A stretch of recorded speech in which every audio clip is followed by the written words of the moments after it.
Hey, this is Primoz Lazar here, and that's my success principle for today. The best cure for the body is quiet mind.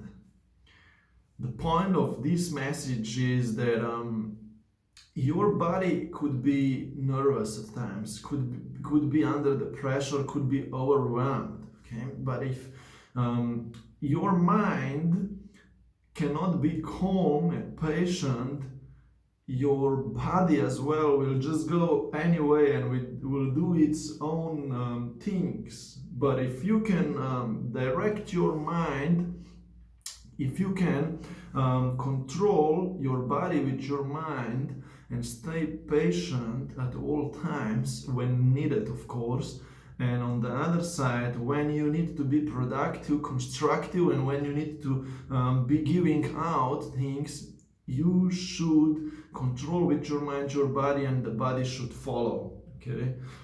Sometimes we are too calm and we are procrastinating too much. Okay.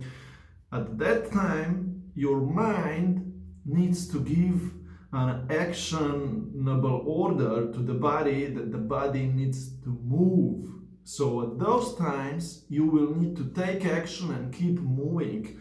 Sometimes it can help to go for a walk around the block, or maybe for a longer walk, 1 hour walk, and you do it with a certain faster pace, so you get energized, and when you come back to office or home, you are uplifted. Okay, so it's not just about having a completely calm mind. Sometimes the mind needs to give an order to the body to move and do the action as well. So it's a balance between both of these situations. That was my success principle for you today, and I wish you best of luck, and I will see you soon.